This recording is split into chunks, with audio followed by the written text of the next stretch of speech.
Hello, lovely ones. Okay, it is day 11. It is Monday here. It's actually very late my time. It's like 1 in the morning and I've got to go to bed. I'm so late getting this out to you, but I had to get a live to you today because I posted some things we were going to talk about this week and I'm super, super excited. And I'm late because I've been out in my lovely city of Orleans. I'm going to post some pictures later. Christmas time here is a big deal. We have like all of these these squares. They call them place, the Place de Jeanne d'Arc, the Place de Montois, and they put up an enormous Ferris wheel. They even put up an ice skating rink, and they put all these little Christmas booths out. So it's been quite a festival, and I've been out enjoying the Christmas holiday season. But I'm here to talk to you about something that's equally as exciting because I said we were going to talk about several different things this week: fears, communication, why we try to drag our husbands to counseling, and why it rarely ever works. And you know what? Underneath all of those things is the big topic of fear. So that's what we're going to start with today since it's Monday. Might as well start off the week with the biggies, right? And then we'll coast downhill into something fun. Fear. Did you know that when you were born, you had two fears, one of loud noises and one of being dropped? Every other fear that you have right now is a learned response to something.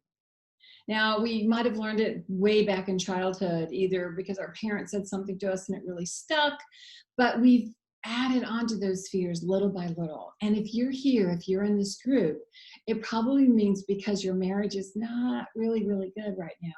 And so I'm going to guess that you have a fear. Either you're going to stay in your marriage and it's going to be terrible, so you fear what the rest of your life will look like. Or perhaps you fear if you divorce that you're going to ruin your children, you're going to ruin your family. Or perhaps you fear that it's too late and you've already been here too long and there's nothing you can do about it. Can you see the common thread running through there? It's fear. And all of those fears are things that we learned. And the reason they become so big and so dark and so hard for us to overcome, the reason we stay confused and we spin around in that place of fear is because we're focused on the things that we're afraid we're not going to get, or the things that we're afraid that we can't have, or the things that we're afraid we're going to have to deal with for the rest of our life, or the fear of making a mistake, or the fear of what someone else is going to think about us. And we're consumed by those thoughts that are dragging us further and further into darkness and sadness and anger and resentment and blame. And guess what? We can control those things. You can control those things because fears are based on thoughts. Now, there may be some very valid reasons. You may have some very legitimate fears. Maybe you're afraid of dogs because you were bitten as a child. I'm not talking about those kind of fears. I'm talking about the kind of fear that you're so afraid of doing something wrong that you're afraid to make a mistake. You're afraid to ask for what you want. You're afraid to expect to have a joyful life. Those are the kind of fears that I'm talking about. Those are the thoughts that are keeping you spinning around in this place. So, do you know what the secret to that is?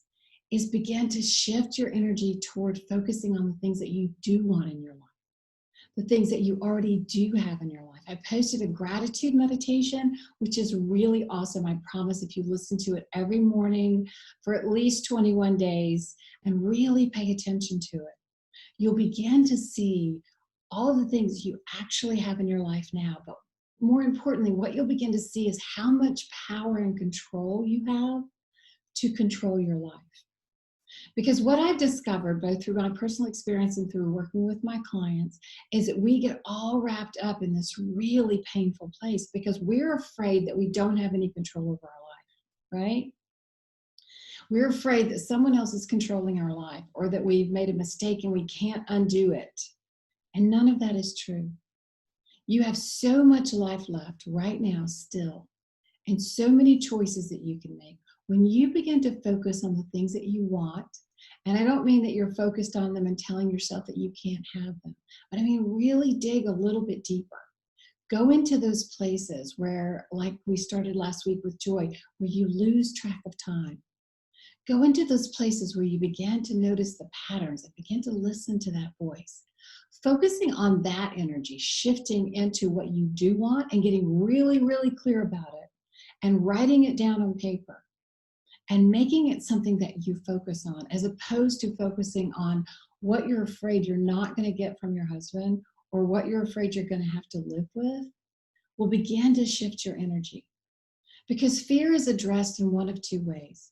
We either look at fear and we analyze what it is that we're actually afraid of, or we look at fear and we decide that we're not going to be afraid. We talk ourselves out of it. And those are the two ways we address fear. The third way that we begin to unveil the fear that we're feeling is by focusing on the things that we do want and getting really clear about those things. What are the thoughts you have? If you were living your ideal life, like I've been doing a lot of work with one particular client who's in a really tough spot right now. And she was sharing with me just tonight that in a perfect world, she and her husband would have this great communication. They would be totally themselves and they wouldn't be afraid to be themselves. Isn't that interesting? So we've chosen to marry people, and we at one time thought we'd spend the rest of our lives with them. And suddenly as the years go on, we become afraid to be that person that we were. And we're afraid to let the other person be the person that they are. And all of that is learned. And all of that comes from learning to manage your thoughts.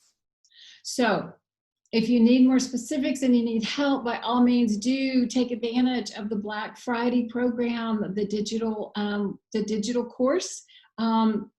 Is Your Marriage Worth Saving? And it's going to undress a lot of these things little by little to begin to peel back the layers of what you're truly afraid of. Because what you're afraid of is probably something that you think you're not going to be able to have, or something you think you're not going to be able to manage. And I'm here to tell you that you have so much more power and control of your life than you can imagine. So focus on the things that you can control. Focus on the things that you have in your life right now that are good things. Taking the focus off of him, shifting the focus even off of your marriage, and really dialing it back to being the person that you were when you first got married, that person that believed that you could have the things that you wanted. Getting back in touch with her and finding her again is the best way to begin to dissipate the fear and to shift that energy into creating the life that you want to have.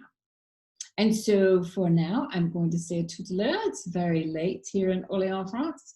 And I will see you tomorrow on day 12 on what will your life look like in 2020. Bisous.